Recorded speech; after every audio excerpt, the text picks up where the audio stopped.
there I am. Hello, beautiful. Hi. I'm so happy. Thank you so much for accepting my invitation Thank to you for come. having me. Absolutely. It's such a pleasure to finally meet you. For real, for real.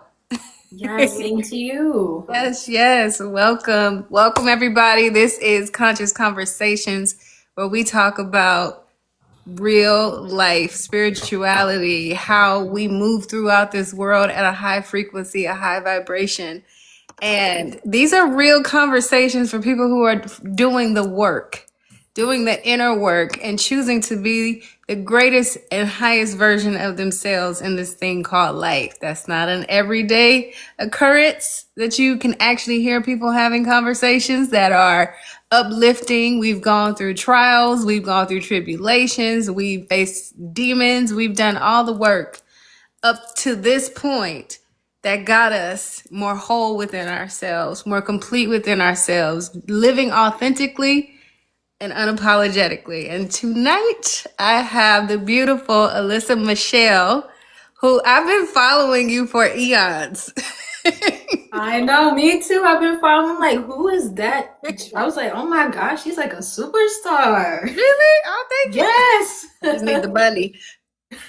I have watched your journey of becoming as a single mom. That's been pretty much what I've absorbed from your platform, your journey through motherhood, finding who you are in the midst of that. I say it's kind of like a chaotic chapter of life because we're growing up with our kids. We're figuring out, like, there is no rule book, there is no game plan. It's just like, okay, I've got these little people and I'm responsible for them, but I still have to do me in the process because people do get lost in their kids. But what I've bared witness to you is like you become you've embodied such a glow, such an amazing glow. And I've listened to your poetry and I've watched you. You've gotten on stage. You've really gone from this place because I think when I first started following you, you were going through the journey of just like ripping hair out and just Yeah, you can say that. and Uh-huh. it's such a privilege and honor to see people such as yourself be transparent, be open, and tell them, hey, I'm human.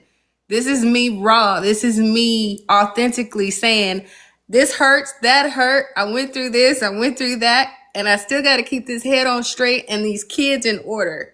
You've Right. actually demonstrated that. And I think that is like the most powerful thing as a woman, as a parent, especially as a Black woman.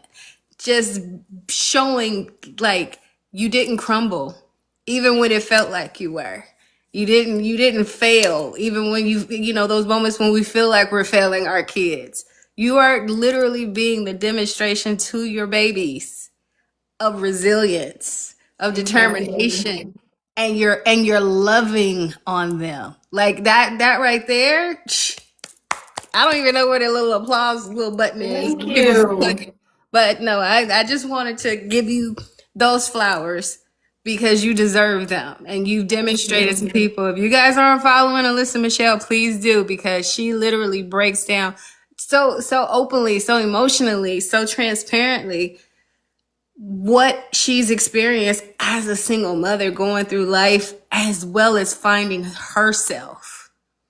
And that's why I wanted to name this conscious parenting because that's a big deal for me.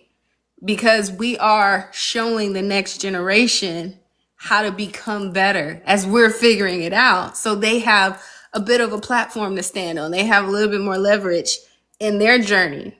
And we're breaking, I'd never like to call them generational curses. I call them generational patterns. Right. We're showing how we're breaking generational patterns. And that's what I've definitely admired about your platform is you're showing them I'm learning how to love myself as I'm loving you.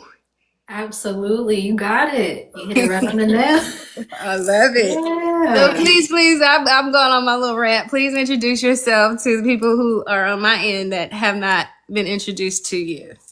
So I am Alyssa Michelle. I am a mother.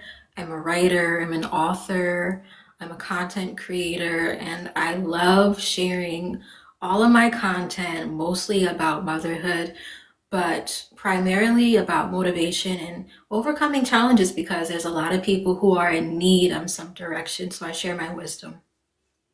Yes, you do. I love it. I love it. So tell me, who were you to you? Who did you identify with as yourself before motherhood? Ah, before motherhood. So I really didn't have much of an identity. I like to, because I was raised in a home where I was under strict parenting. Once I reached the age of 18, it was wild. So I felt as though that my chance of freedom was my way of basically reclaiming my identity because I didn't have much of one. I was always on a spiritual path as a teenager, but I felt like I was missing out on things. So I was always going out on the weekends to party with my friends. There was always a part of me, again, that was drawn to spirituality. I had a connection with God all the time. But again, because I devoted a lot of my childhood to spirituality, I needed to experience life. And Mm-hmm. everyone does in some way. But it came to a point where I lost myself. And it's funny how sometimes we need to lose ourselves in order to find ourselves. Mm-hmm. So before motherhood, I was still on this I'm missing something path that, oh, I need to go out, I need to have fun, I need to go out to the club, I need to have a drink or two to have fun. I didn't really have very strong values back then because I was trying to get back the freedom that I didn't have when I was younger. Yeah, that makes sense. That makes total sense. Especially, you know, I think that restriction that we feel, even if we don't come from a really strict household, you still feel something isn't all the way right, Mhm. especially when you are in a lot of ways spiritually aware. And it's like there's something that I got to change in me that I didn't get the opportunity to do here in this house. Cause I did. I went out 18. Let's go live. Let's go live. But the opposite for me, for me, it was the opposite. I had freedom. I could come and go. Yes, we had rules. We had, guidelines and things that we had within the household. But my parents gave me a lot more freedom than the average people that I hung around. But it just still felt like there was something that was holding me back, or I didn't feel the freedom that I somewhere inside of me was longing for. And so yeah, you go out into the wild and you dabble, you just try whatever, figure it out. It doesn't have to be anything, uh negative. You could try skydiving, I don't know, whatever it is, because like you said, you have to find yourself. And somewhere in the early stages of life, something does get lost, especially when nobody can tell you exactly who you are. Right. We didn't fall for it. It's like, yeah, they could say it, but it's like, I don't think so. That might not work for me. Which Right. which is something like for myself personally, I didn't want to do that to my son. I didn't want to tell him who he was based on our family dynamic. I said, who are you? You tell me who you are, because I gave you a body. Exactly. I gave you a body, but I need to know who you are. You tell me. So giving him that freedom initially was something that I stopped the generational pattern once I became a mother. And before then, I was a musician. I was a songwriter. I was a recording artist. I was a free spirit, kind of like I'm free spirited now, just a different version. But there was, like you, something in there saying, something I don't know yet. I don't, I gotta figure this out. And going outside and play, yeah, that's The one way. that's the only way. What was the first generational pattern that you caught yourself repeating when you became a parent and you said you caught yourself and you said, nope, we're not doing that because I didn't like that. It didn't work. And you don't want to do that for your children. The first one, all of this again was only because I had been working with my mentor. So the very first one I would say is my relationships with males. Very unhealthy, not many boundaries, poor quality. It was just a lot of things that I noticed within myself that I had learned from previous women in my family. And that was the first thing that I began to work on. And then the second following that was going out so much. Even though I didn't really have the opportunity to go out a lot, because again, I have children, I still had a babysitter or two. So I would go out maybe once a month. It was my way of escaping my responsibilities. Of course, I took care of my kids. They're fed, they're taken care of. But it was a way for me to say, oh my gosh, I need a break. And yes, we do need that, especially when we're single parents. But it was more so, I use it as escapism instead of finding another tool to handle my stress. I went out and I drank. And I noticed that although I didn't have an addiction, it could have turned into one had I not began working with my mentor. Mm, I like that. I like Mhm. that a lot. Because, yeah, you can find vices outside to cope Exactly. because it is stressful. It is, especially being a single parent. I started out single parenting, and it's like you still want to go out and just be a girl, just be a woman, just for a little while. Go hang with the girls. Just feel free of obligation. I did that for a while as well. And it's so crazy because my son is so introverted. Like, he doesn't do parties, he doesn't do anything social with his peers. And I said, yeah, I think I did enough clubbing and partying for the both of us. I don't think I think you're okay, but it's a thing where I think that is part of our process of awakening to ourselves, catching those things, and then making those shifts within raising our children and saying, no, I want them to be better. Right. I want them to make wiser choices than I did. That's giving them wisdom early and saying, it didn't work out that well for me. That wasn't great. And Mhm. then it's like, for me, it was listening.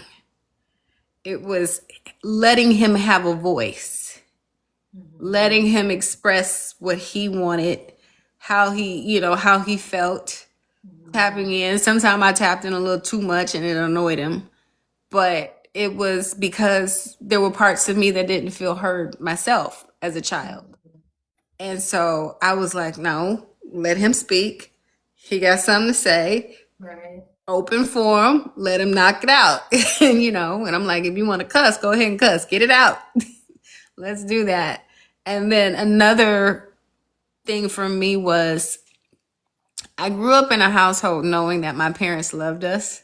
Mhm. I knew because you could feel it, but I hadn't heard it. Mhm. So every day from the day my son was born, I said, I love you. Mhm. And it's natural for us to say, I love you. I love you too. It's just a natural thing for us. My household growing up, we didn't do that, but you knew it was there. Right. So it's a matter of, my son is never going to be able to say my mother didn't love me. That's some BS. Right. That's some BS because you Right. heard it, you felt it, you saw it, it was there. Exactly. So yeah, that was one of the things that, hey, just be, that was one of the things that I caught. Well, two of the things that I caught, and I said, we're gonna shift this. I want him to have a different experience than I Right. did, and I'm glad I did. Um, how do you feel becoming a parent expose the parts of your own inner child that were still unhealed? That's a good one. So, one of the biggest things I noticed is when I would organize their birthday parties. There were times when I felt like I was having more fun than they were. And it would look funny. It would look so funny because, mind you, I look really young for my age, and people mistake me for my daughter's sister. Mm. So it's like we all look like we belong at that going out to a trampoline park or anything like that. I'm having a good old time, and I'm like, wow, I think I'm having so much fun, not just because I'm enjoying myself with my children, but because I never really got to do these things as a child. Mm. So it was like we're all doing this for the first time together. And those conscious moments, I don't cry, but I just become very reflective. I'm like, wow, it's like I'm healing my inner child while I'm giving them the experience that I never received. So that was one of the most profound ones. Another is giving them love. I know you spoke about communicating love, but in my case, it's more of allowing them to have that space to feel loved. There was a big challenge that I overcame with accepting love into my own physical space. There are times where I don't like to be touched. Mhm. And I learned from my mentor, it was because it was a coping mechanism that I built as a child, that I didn't want to be bothered because of whatever trauma I had felt or heard within my environment as a child. So as I overcame that uncomfortable feeling of allowing them to embrace me and embracing them in return, I felt like I was healing a part of myself as a child at the same time. That's Mhm. beautiful. Yeah, I mean, there are certain moments, when my son would, like I said, I let him be heard Mhm. because those were the moments I felt like I wasn't heard. Nobody understood me.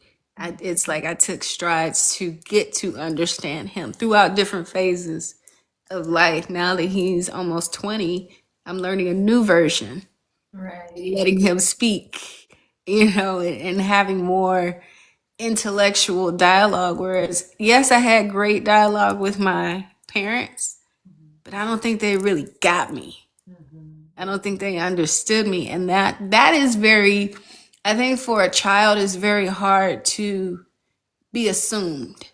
Mhm. You know, being misunderstood is one thing, but being assumed I'm another way. When I'm like, no. So there was a lot of defending myself Mhm. because of the assumptions of who I was. And I'm like, that doesn't sound right. I didn't do that. Like, no, you must be Mhm. mixing me up with one of your other children. Right.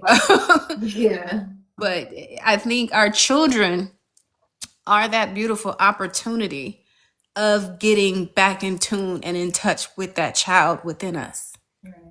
that little girl or that little boy within us, that it's okay to play. Right. It's okay to not be so uptight. It's okay to not worry about the bills and Right. obligations. It's like having children is an opportunity to relive and redo those spaces and places. Like you said, you didn't get to have that sense of freedom at your own birthday parties, but Mhm. you having the time of your life. I remember my son's fifth birthday. we did a superhero theme. Everybody came dressed up in superhero costumes, and I had gotten this big. I had a Batman impersonator come and big Superman, big giant cake, and I got this bouncy house, and it had Spider Man, leaning off the top of it. I spent the first hour before the guests came bouncing in that bouncy house, just flipping and flopping and enjoying myself because I said, number one, I paid for it. That's number one. Get So your I'm gonna get money, my boo. jumps. I'm gonna get my jumps. But then number two was like, this is me just enjoying and getting that energy up because my baby's turning 5. Like, oh my gosh, it's Right. exciting. But I think a lot of people tuck that inner child back in or don't let it out completely. They're like, we're not, I'm not one of your little friends. No, right now we can be friends. This is okay now. It's okay right now. And it's important not to tuck that inner child back all the way in and gives us permission. Let them out. Let them Mhm. out. They deserve to come out and play too. And our children, I think, are the best permission slip to let us do that and just be silly and just be free and just be right where they're. That's why I love seeing fathers dress up in little tiaras and stuff with their daughters and stuff. It's Yes. like you can do that now. Like when you were younger, you Yeah. couldn't really do that. But I think that that's a beautiful thing, and to be consciously aware that you're doing it when you're doing it, and it's not too many people that can really say, I miss this Right. or I didn't have this, which takes me into the next part which is projection. And like sometimes does it feel like we're guiding our children or does it feel like we're trying to control their movement?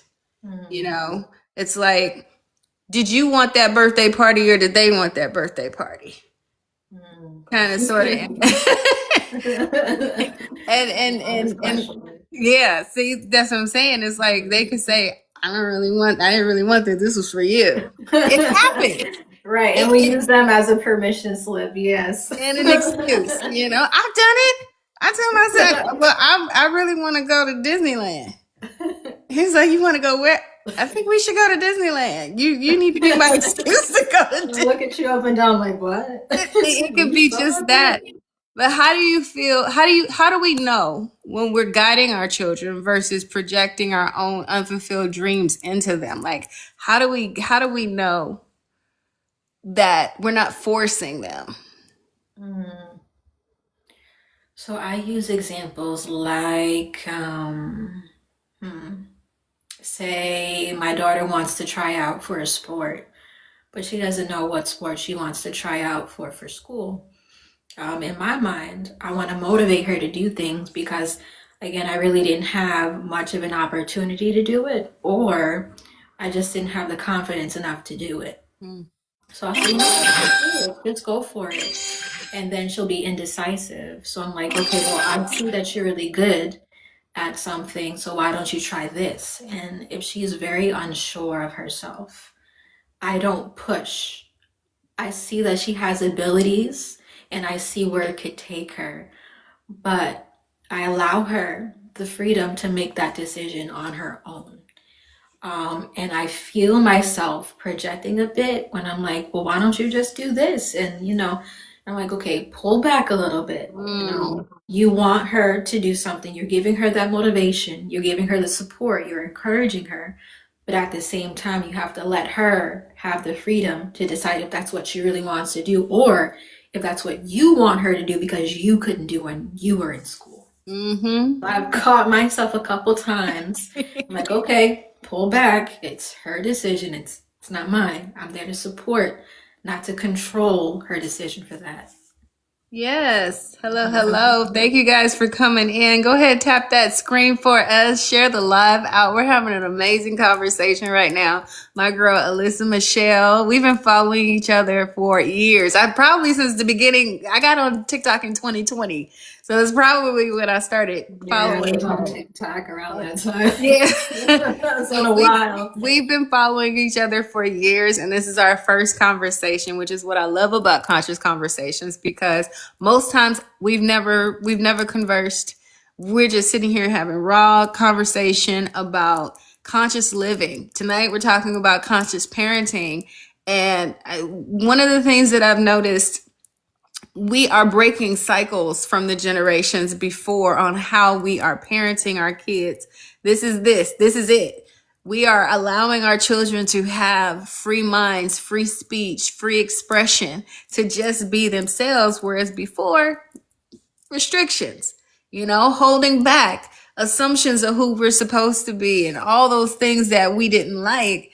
And the whole objective, I believe, is so that they can become even greater faster. That's a big deal, especially today. There's so much these kids are being inundated with. There's so much going on, and it's just like if we tell them to shh and not express themselves on how they're feeling, the world is going crazy. But we don't have to go crazy with it. But we should allow them the space and the freedom and the safety to express themselves how they want, when they want, not, and teach them how to control their emotions and as they're expressing them, and how to just be the best versions of themselves in the process. But guess what we have to do? We have to demonstrate that first.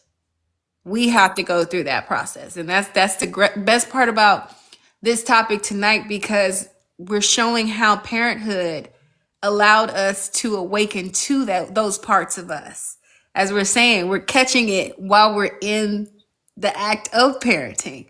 We're remembering our childhood. We're remembering our restrictions, our traumas, our all the things that we are healing through as we're raising these children, and they're seeing the demonstration, the examples, the results, so that they can become even greater than we are. That's the goal. Your kid, you want your babies to, well, if you love them, you want your babies to be better than you. So thank you, everybody who's in here tonight. I want to move on to control versus trust. What did you have to release in order to allow your children to become who they are instead of who you imagine them to be? When I was younger, I thought my son was going to be just as open, outgoing, loud, just like I was, just like I am, expressive, just all the way. Like as soon as you see me coming, I'm coming. I be like, "Oh Lord, here she comes." Extroverted. Yeah, but my son is the complete opposite. I imagine me and him would be like, "Yeah, let's just go." Mm-mm. He's like he is like that guy, that husband or something that would tell you, "I'm gonna need you to just bring it all the way down." Yeah, stop making a fuss. Shh.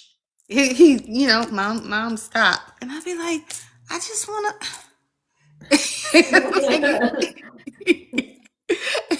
And I had to slowly, gradually accept the fact my son is his own version of himself. He is a product of me in so many ways. And I love him completely, including the ways he's not like me. I said we can't both be loud, but I guess it's that balance.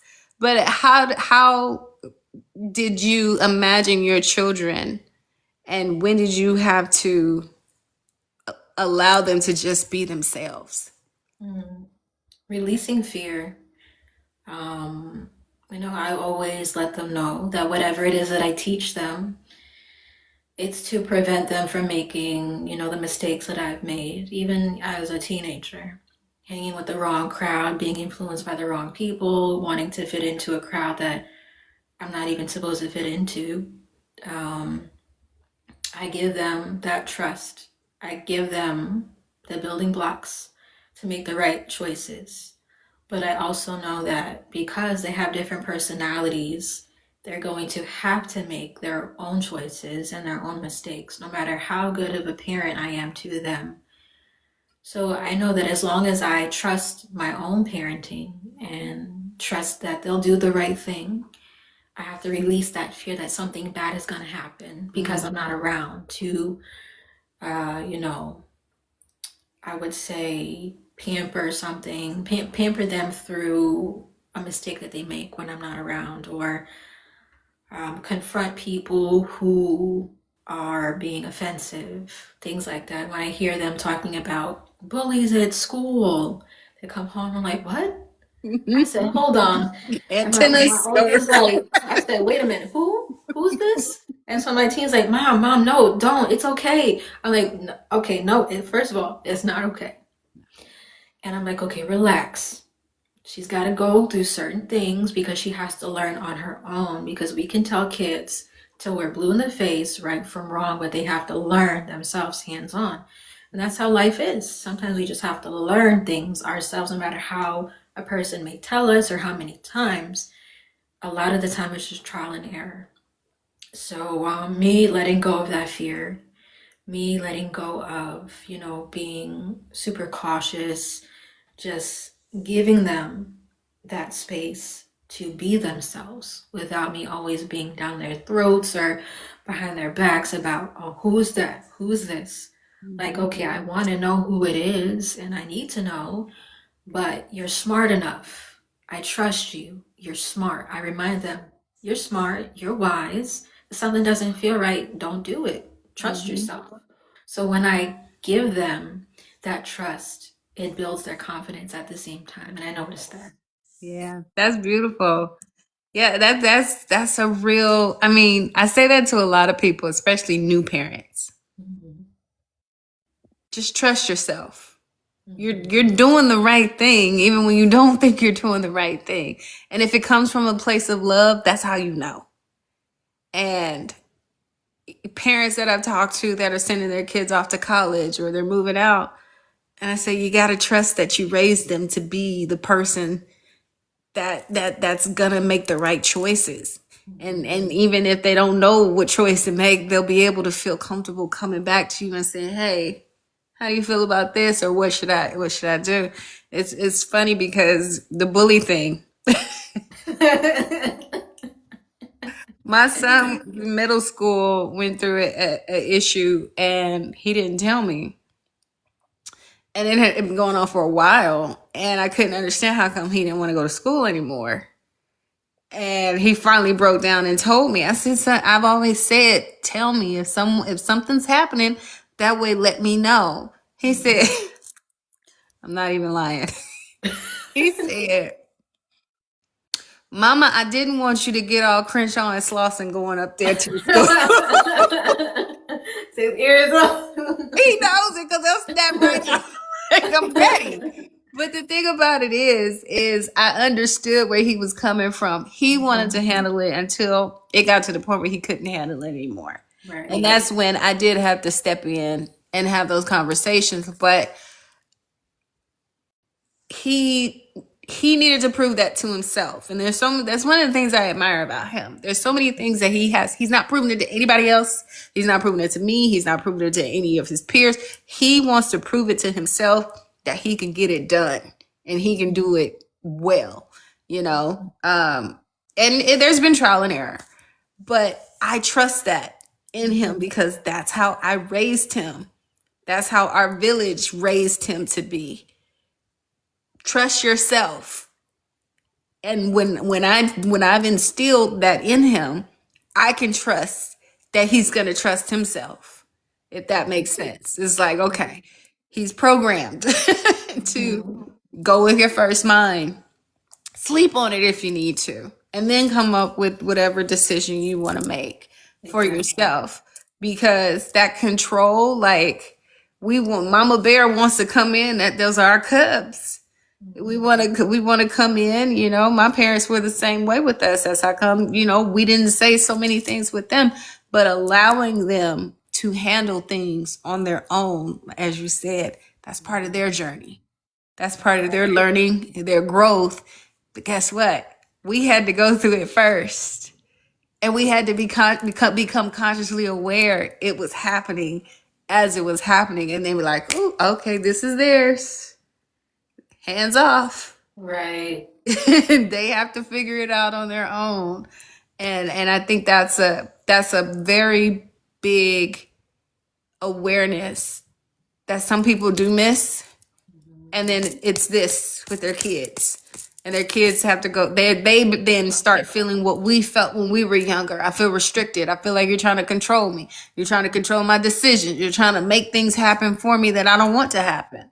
It's all those different cycles that we've cleared, that we've healed, that we're now demonstrating to them by just saying, all right, I'm gonna let you just call me when you need me. Exactly. Just call me when you need me.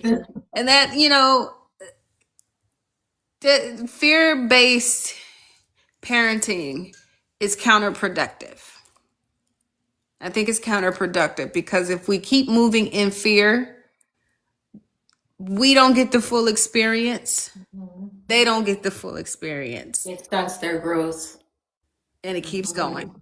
And it keeps Yeah. going. How much of unconscious parenting do you believe is actually fear? Fear of judgment, failure, and repeating what we've already experienced? Hmm. I'd say a substantial amount. As there was so much related to fear, fear of judgment. I would say shame. Shame was a big one for me. Being afraid of making the same mistakes again, not really trusting myself with the decisions that I made with my children. Um, they all played a big role in not allowing me to do the right thing. Um, when I had the proper guidance, though, it was just certain things that was shown to me that I didn't realize I was doing. Um, Sometimes as a parent, we're afraid of what could happen. So I would say fear was a big part of it. Now that I think about it, um, if I don't, like, it'll be something urgent or with an anxious, um, like an anxious tone. Well, if I don't do this, then this will happen. And so at that point, I needed to learn how to relax. Um, so I would say fear was a big one, but a lot of it was from me worrying about always doing the right thing, and if I didn't tell them to do the right thing, what could happen after? So it was a lot of, I would say I was being really hard on myself as a parent, um, because I made so many mistakes, not being a conscious parent, um, that I really wasn't living in the moment and really seeing a situation in a logical sense. I kind of just made things up in a way, not completely, but I kind of exaggerated certain things because I didn't want a past situation to replay over again because of what I didn't do properly. I hope I answered the question that I No, didn't talk yeah. about. I was like, wait a minute, let me figure that one out. Yeah, and I think we all go through fear in our own way based on the things that we still have to heal within ourselves. Right. And that's the beautiful part about parenting consciously. It's like these things. Oh, at the time I didn't know, but the things that I was afraid of were the things that I needed to heal in order to continue raising this individual so that they won't fear it, Right. and letting them know it's okay. It's my fear. I don't have to give it to you. Right. It's not yours. That's my battle, but I don't want to give it to you. I want to give you the healed version of Exactly. whatever that thing is. And it's like when you can catch it, you know, um, there's just certain things that I didn't expose my son to, that Mhm. I was exposed to, because it wasn't meant for him to now have that fear in his mind and lose sleep. It's just it's a form of protection Right. while you're going through the healing of those things. So I think that's a good deep dive, because fear is definitely present in different ways for people when it comes to raising these little crumb snatchers. Mhm. They're beautiful. Once again, you guys, thank you for coming in. Go ahead and tap that screen, share the live out. We're having a wonderful conversation on consciously parenting and how parenthood helped us get in tune and aligned with the real true us. And I say the greatest gift I was ever given was my son. I wanted more, but I was like, he's more than enough, you know. Mhm. But I can say I was ready when I had him, Mhm. because I knew nothing happened by chance. Nothing happened unless it was supposed to. And I said, okay, I've been given this assignment now. Let me go ahead and do it to the best of my ability. But I got no idea. Winging but it. at the base of it, I knew we were gonna be just fine, no matter what. I knew I was starting this game out single. I knew I had a family that supported me and my visions and my dreams. I said, no matter what, we gonna be all right. Mhm. I don't need to have, people say, oh, I need to be financially. I didn't need that. I just needed my kid to be healthy. That was Right. it. I Mhm. needed my kid to be healthy, and I knew it was going to be safe. The environment that I was going to create, I knew those things. And it's amazing because um, when you know and you believe, it's going to work itself out. That helps with the uncertain moments. Mhm. That helps with the uncertain times. That helps when, the money's funny, or something's not happening the way you want it to, or when it's supposed to, and when it gets crazy with babysitters and you just want to be free for a little while. We're going to be fine. Right. At the Mhm. core. So life circumstances can shift, of course, throughout that, but um how did stepping into parenthood deepen your belief and your belief in yourself? Mm. Wow, there's a lot. So, um, I do know that I've always had a very determined attitude. Once I set my mind to do something, it gets done. Mhm. So I've always had that attitude, even with parenting, but it deepened, as you said, when, sometimes I didn't know how things were going to happen. It just happened. Um, when I relied more so on God, I felt like I began to trust myself more because I wasn't really relying on other people to help me. I had gone through so many phases in my 20s. Like, oh my gosh, I don't have help. I'm all alone by myself. And what I really needed to do, instead of seeking, of course, we need community. Community is important, especially when you really do need the support of others. But because of things that were going on in my family, I really needed to root myself in God.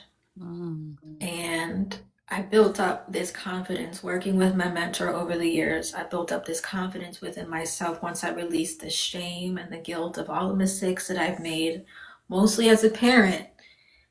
I was like, well, wait a minute. All I need to do is just do better. I don't have to think about those mistakes that I've made. Sure, I can think about it, but what can I do to become better so it doesn't happen again? Mhm. That's when I built that trust within myself, to make sure that things got taken care of. So that's one of the things that I can say that has deepened within myself as a parent. I love that. Hmm. I love that. Thank you. Rooted, rooted. That strong foundation within self, Mhm. and to have that space to turn to when you're alone, when you're in your solitude, when you need to cry, when you need to scream, when you need to, and just let it out or and let it in at the Mhm. same time. So yeah, I think that's hmm, it helped me find myself spiritually on another level. Mhm. M- Motherhood confirmed me. Mhm. It confirmed me. It was like I had these speculations before. I had these, hmm, maybe. I don't know. I don't know. Doubts, uncertainties, insecurities. But motherhood confirmed me. Mhm. It confirmed the love that I had within me to offer, Mhm. to extend the care, the quiet moments between you and child. Mhm. It confirmed, like it would feel sometimes like my heart was getting ready to burst out of my chest. Like that's how much I was like, I have this energy to give to this little person who didn't ask to be here. Who was just like, okay. But it confirmed me as a woman. Um, it was just a sense of confidence that came through. It was a sense of identity because it gave me finally an identity. Remember we were talking about earlier how you Right. didn't know yourself? It actually, whoo, that's a good one. It gave Mhm. me an identity. Mhm. Like, okay, what do you put down? Mother, parent. You know, I have something to say other than just my name and my Right. profession. It Mhm. gives me something that's worth saying, this is who I am. Right. And it then led me into saying, but I'm more than this. Okay, cool. Let's go figure that out. Let's go find out Right. how much more. Exactly. Yeah. So I definitely think confirmation would have to be my biggest takeaway from being a mother and that love aspect, you know, to love unselfishly. I used to tell people all the time when I was younger, they didn't have kids, my friends.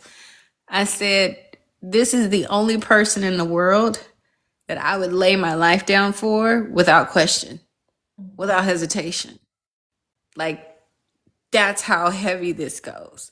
Other Mhm. people, I'd scratch my head for a minute, and we have to negotiate terms and conditions. But this one right here, no, it's like that's without a doubt. I'm saving him first, Right. you know. Mhm. And in what ways has parenting required you to become less?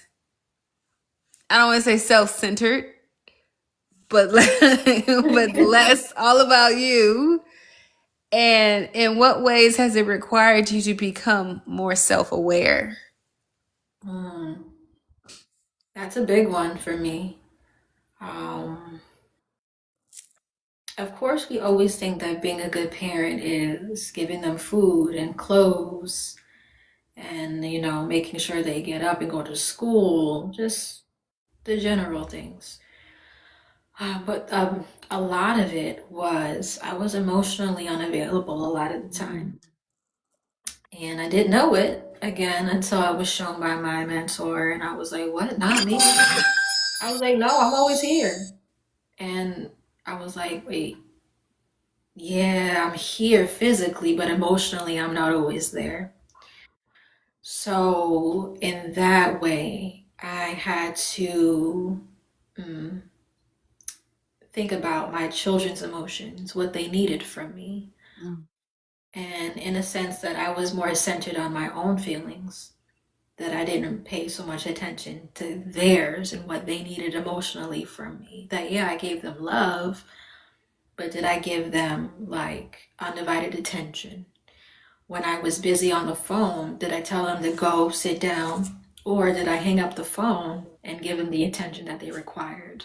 So there was a lot of things that I had to stop doing. I had to prioritize instead of gossiping on the phone with my girlfriends. I would say, hey, listen, I'm busy with my kids. I can give you a call later on. Because at that time, that was their time with me coming home Mm-hmm. from school. They don't get a lot of time home with the parents Mm-hmm. because it's just a small window from when they come home, especially if they're doing after school activities. So I needed to train myself to face this uncomfortable feeling of not just worrying about how I felt and what I was comfortable with. I had to tend to their emotional needs, especially if they're dealing with very sensitive things like abandonment from a parent or dealing with the loss of a parent. There's a lot of my own feelings I needed to set aside to make space for theirs. Because if no one else did it, they wouldn't have that emotional support. So I Mm-hmm. had to really say, Alyssa, listen, I know you may feel a little tired, but if we don't talk about this right now, if we don't get out what's wrong right now, they're going to carry that baggage with them every single day. Mm-hmm. It could explode at me, it could explode somewhere at school. It's my job to make sure that whatever it is that they're feeling, that I give them the attention that they need. I give them the love that they need. I give them the receptivity that they need, no matter how I feel at that moment. I love that. I love that. Whew, the emotional unavailability. I felt like I experienced that when I was younger with my mother. Mm, And it came from not being able to express her emotions. And we talked about this over the years, and I used to think she didn't like me because she wasn't as affectionate and lovey dovey as my dad. Well, I get it now that I'm older. And, in that instance, I had one parent that was and the other parent that wasn't. So that let me know, okay, something's off. Something's not in balance. This is not just one way of being. And I preferred the one that was more affectionate. It was more in alignment with who I am naturally. My son made me prioritize rather than, like I said, I free spirit, just whatever. Prioritize. You are at the top of my list no matter what. Yes, I'm still free spirited. Yes, I'm still going to be working, going out, just being me. But are you bathed? Are you fed? Are your clothes together? Are your toys in order? Like when I tell you he'd go to school with a full bag, he'd have food in his bag still by the time I picked him up. So that way you already got your after school snack in the bag, baby. My baby will never be hungry. Okay.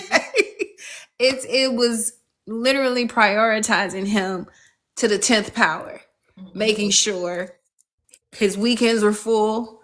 It was something, but it was also something that we did mutually together. You know what I'm saying? So it's like it's still fun for me. It was also prioritizing his sense of freedom.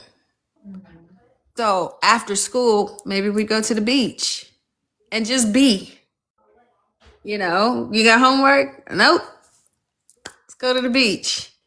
Let's go get some frozen yogurt. It was some kind of way I prioritized him just feeling free from schedules, free from obligations, just allowing him to, because guess what's going to happen? He's going to grow up and be an adult, and life is going to be that. So my motto was I want him to live in a perfect world until he realizes the world is not perfect.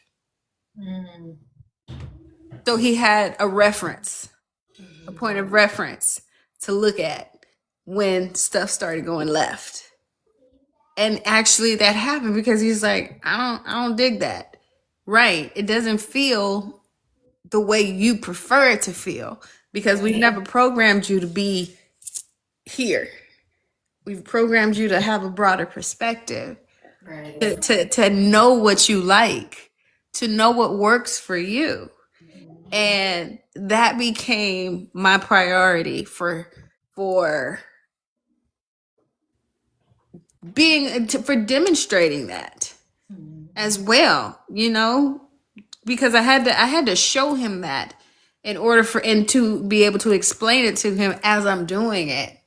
Mhm. And it didn't mean I had to change who I was, but I'm sharing my way of thinking, my way of being, my way of expressing, and demonstrating that to you so that you can do that too. Right. He became his mindset, his little health. Everything became all about him at the top of the food chain. Like boom, he's Mhm. king. Everything else after that trickled down. And then I had peace of mind Mhm. and could still go and be me because I was going to do that regardless. Mhm. But he made me consider him first in a space I didn't have occupied before. I never Mhm. had to consider anybody. I'm like, what? Like, no, I just go about my business and do what I want to do. Oh, no. Right.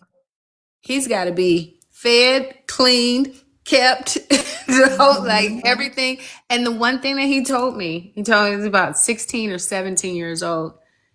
He said, Mom, you know what? You always let me make my, no, he said that when he was younger, but he said, I always was there for the important things. I was always there for the important moments. But when he was a little, maybe about 13, he said, you always let me make my own choices. I said, yeah. You needed to know what it's like. I said, one day you're going to be a man. Mhm. You need to be able to make decisions on your own and not look to your mommy.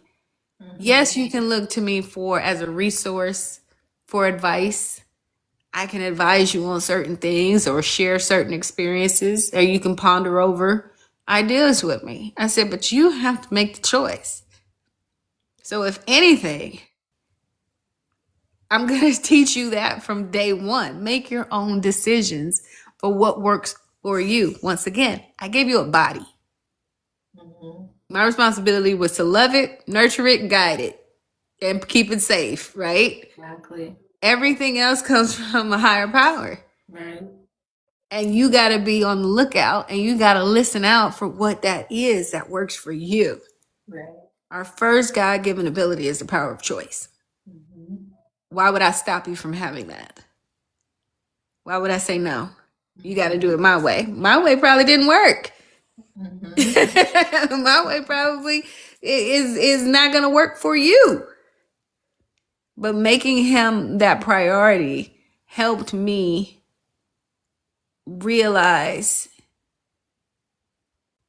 I had so much to offer. Once again, confirmation. Hold on, Mhm. it's asking me for a puzzle piece. Okay. It does that sometimes. Not all the time, but sometimes. But yeah, it was once again confirmation for me Mhm.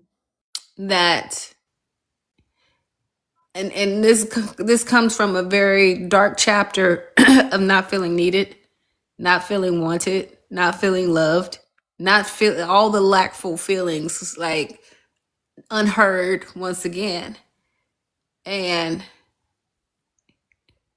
it was confirmation that I was needed, that I was being heard, that I was loved, that all the things that I felt I was lacking were now being in abundance through this little being that I Mhm. had created.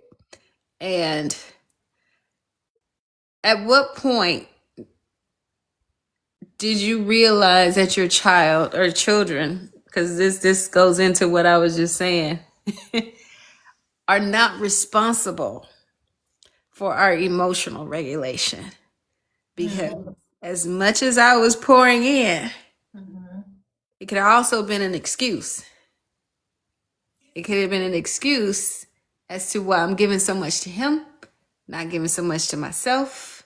Mm, I will say this though, before you step in with your answer. Once he started growing up and needing me less, I had to realize where that love was really supposed to go. mm. Yeah, that's a big one. So I had to realize that that's not your job. It's okay. I gave you your starter kit. Okay. Right. And now I've demonstrated how to love you by all the things I'm pouring into you. That confirmation I'm pouring in. You gotta love you do what you love and all those things. Now it's time for me to pull it back in here because like you need me less. Right. You're becoming a man. You now I'm an empty nester. I'm like, you need me less. What do I do with all of that? Yeah, there's no one there now. It's like, okay, Here. looking around. Oh, it's for me. For that, I would say, mm, for self-regulation. A lot of the time, I catch my children giving me the sympathy and the love that I give them Mm, when they see me down. Normally, I'm up and moving. If I'm not doing one thing, I'm doing another, and then I'll relax. But they can feel when I'm not myself. They mm, can see it on my face, and if they don't see it on my face, they can feel it. They're that tapped into me. So when they know that I'm not myself, they go, Mom, what's wrong? And I'm like, well, you know what? I'm not feeling happy today, or I'm not feeling like myself. If they're in a really good mood, they'll just come up to me and give me a hug. mm, My youngest, she does that. She'll just randomly give me hugs. And a part of that, I feel like they're giving me back the love that I give them when I see that they're not happy and they're depressed or they're not opening up to something that they're ready to speak about. mhm, So that is very healing to me because I'm receiving the love that I always give. And in a sense, it does help regulate my nervous system because I'm like, whoa, I didn't even realize that something was wrong with me. Like I was just going about my day, just being a mom. And sometimes I don't even know I do it until they point it out. And I'm like, oh, wow, I really needed that hug from you. But then I remember you can't always rely on your children to receive that love or that missing piece.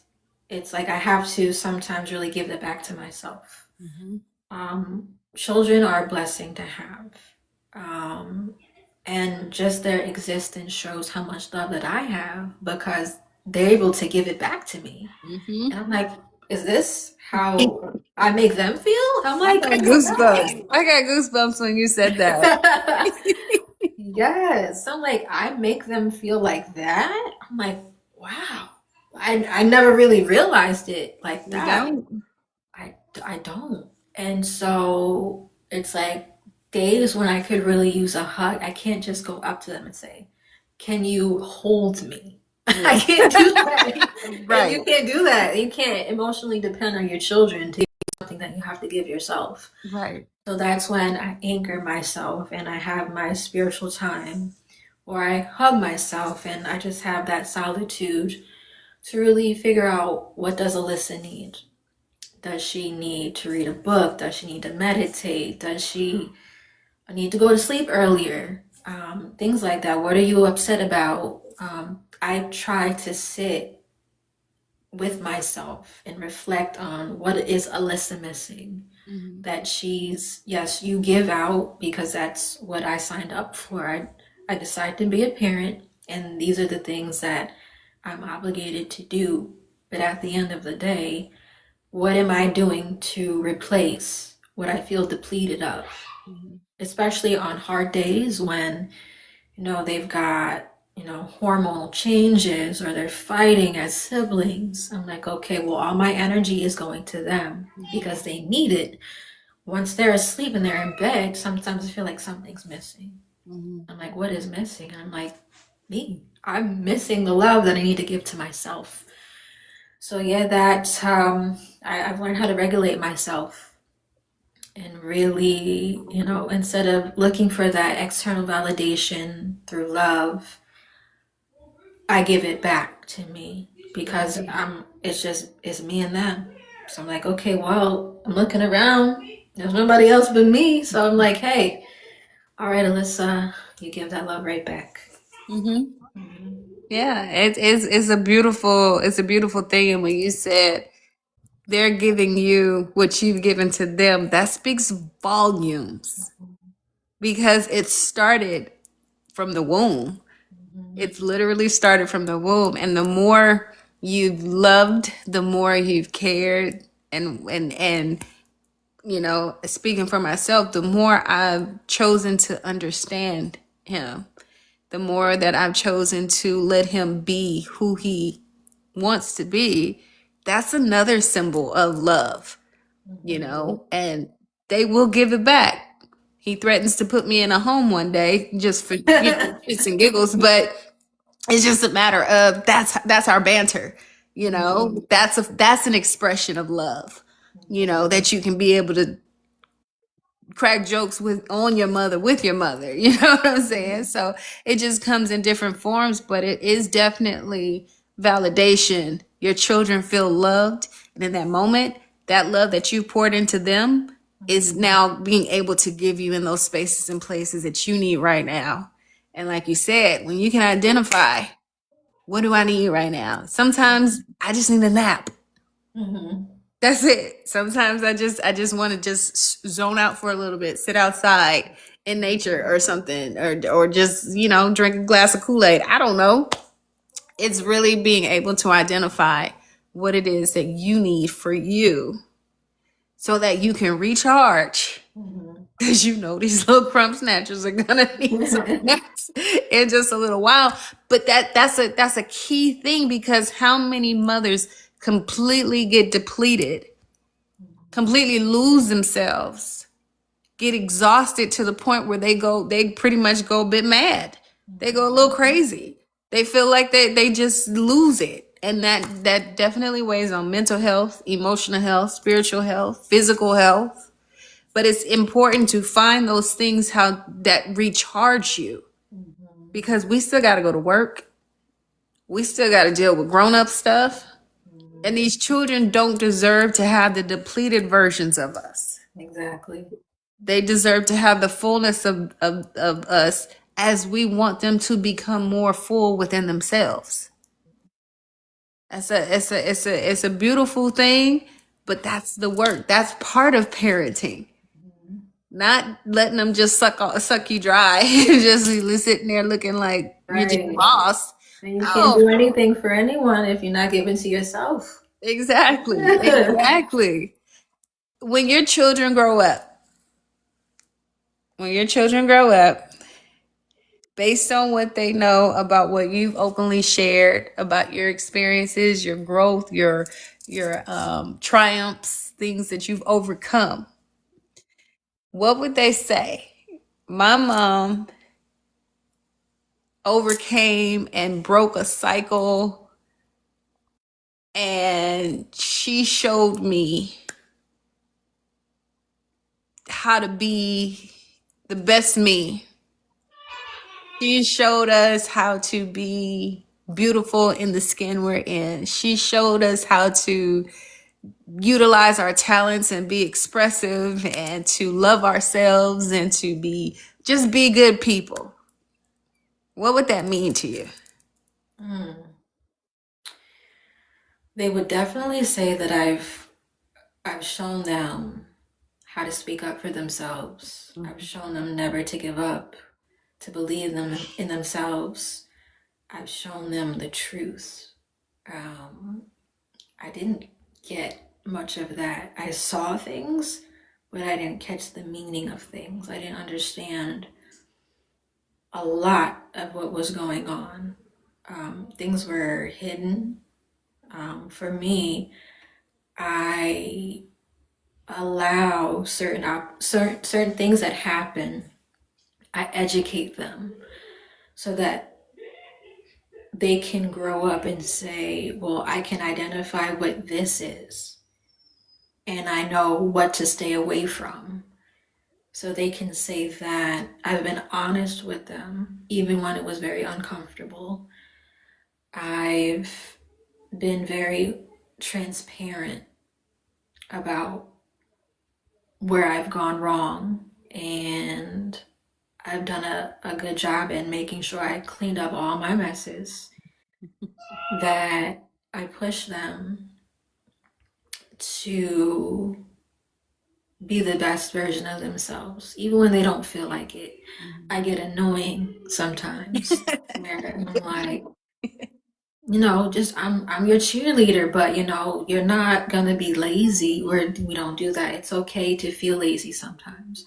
We're human. I allow them to have normal feelings. I give them that space. Mhm. I know that they would say that I allow them to feel their feelings, but I don't allow them to sit there for too long in them because they'll end up, how would I say, delaying where they're supposed to be going or what they're supposed to be doing. So it's more so in a sense of being transparent, also showing them their power, the power that they have, that you can be around anyone, you can have these people influence you, but the power is in your hands. There's no one like you. There's no one who has these abilities that you have. There's no one who is as special as you are that can do this thing this specific way that you do it. There's no one that can think like you think or feel how you feel. So I also have them look at themselves like they are special because they are. Mhm. And then I have them point it out so that they don't feel like they have to change who they are to be accepted. It's Mhm. normal, but I don't want them to feel like they have to be someone that they're not just to feel like they belong somewhere that they Mhm. should not be. Yeah. That that's a gift, and it's also a legacy. Mm-hmm. It's a legacy. I speak to certain people about legacy and what would you like to leave your children? Not so much financial, but Mm-hmm. that is something that is more valuable than gold. That inner realization, that inner knowing, that self confirmation, self validation Mm-hmm. is something that the bank can't buy. And Mm-hmm. it's also something nobody can take away. So when we can actually gift our children that, we've already gifted ourselves that. They're just gonna take it to a whole nother level. Exactly. That's the exciting part. Yeah. Like they're gonna have it because they got it younger. Exactly. They don't have They- to go through what we went through. Right? exactly. Yeah. Especially when you said, you let them feel the emotion, but don't sit in it too long. Mm-hmm. That's a big thing for me. Feel what you feel, Mm-hmm. but choose not to stay there longer than you need to.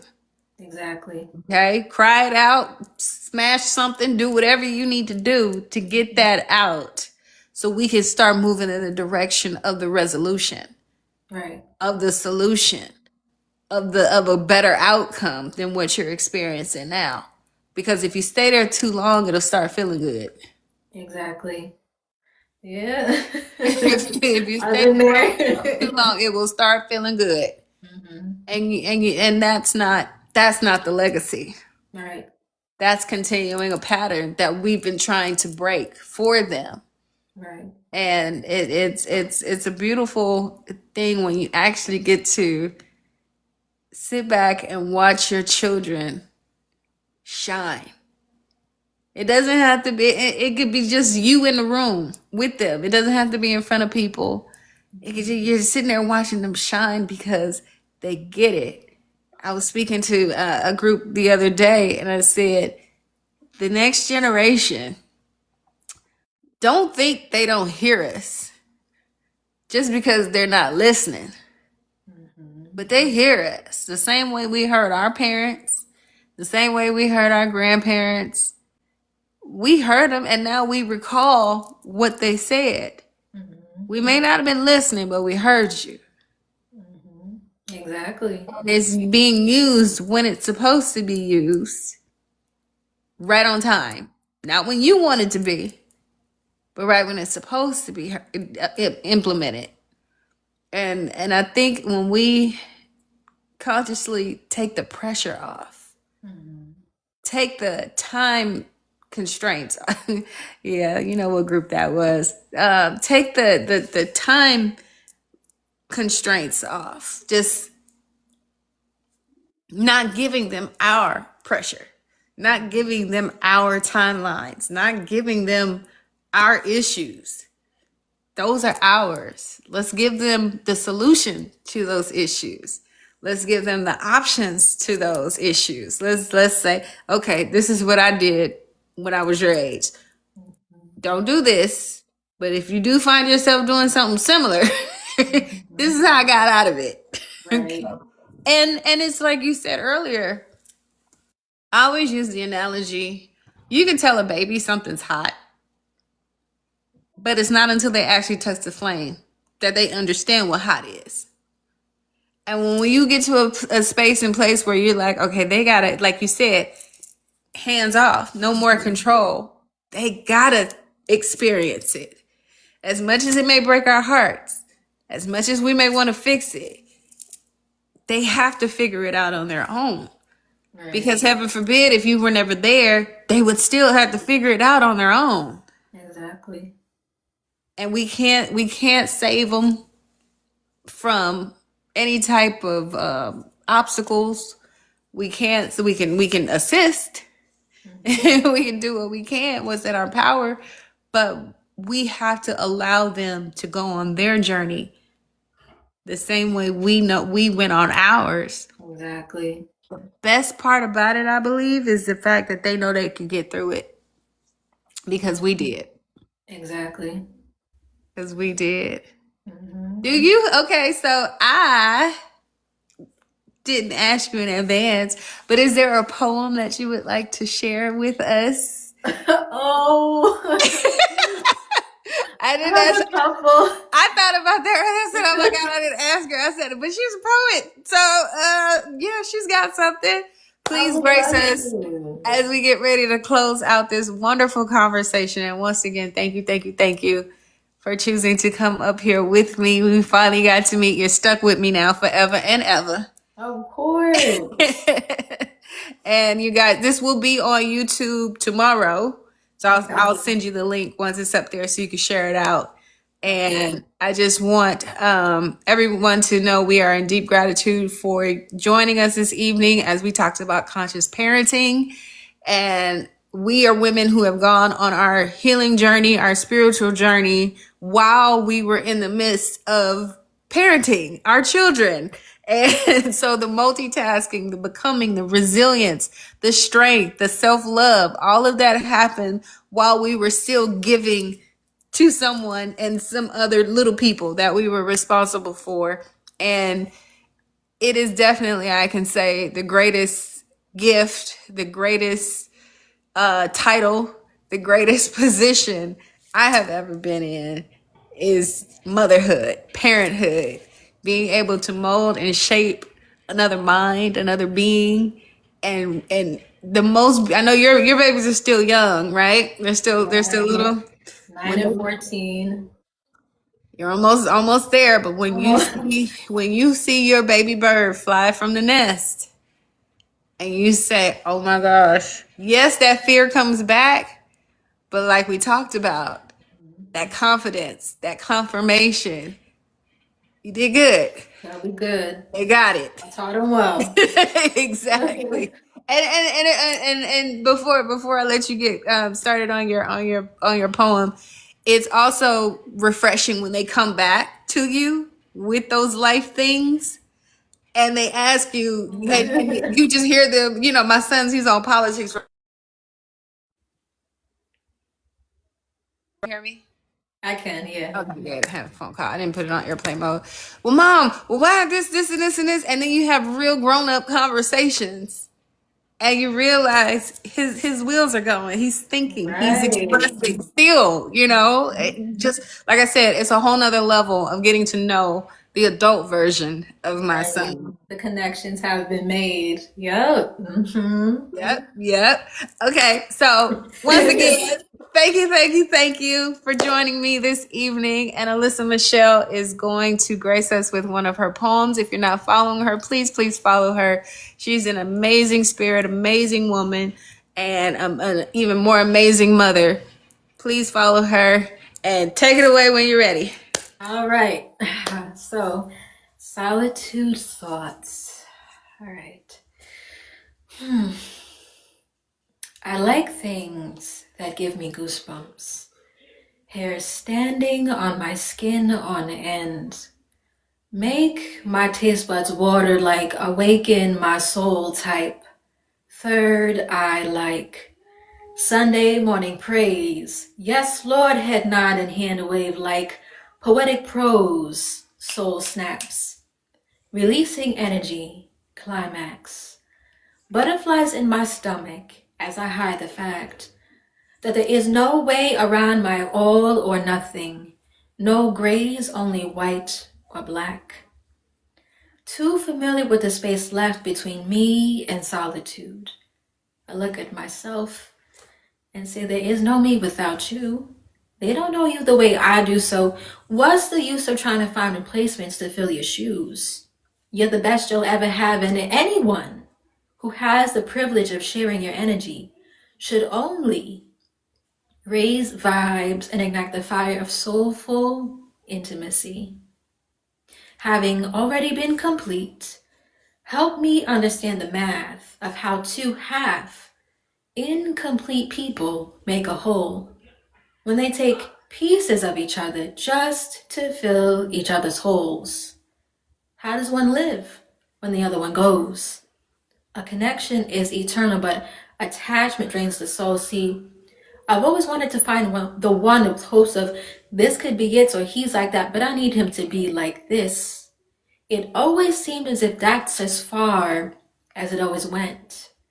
Actions not measuring up to my expectations because my selections reflected how much I honored myself or the lack thereof. After Shutterwork whooped my behind and showed me that we can only meet others as deeply as we met ourselves, and that sometimes the love we so desperately desire is a kind we've never received ourselves.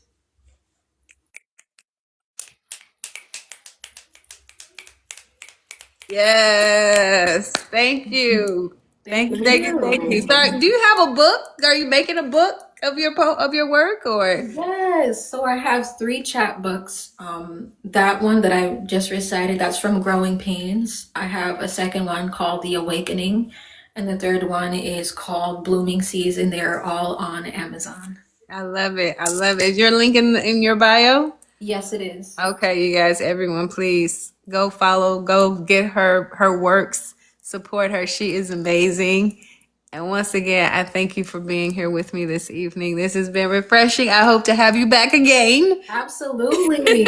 Oh my God, you are the bomb. I've always wanted to say it, but you're the bomb. Oh, thank you. Yes, I don't want to love bomb, but I'm like, yes, yes, queen.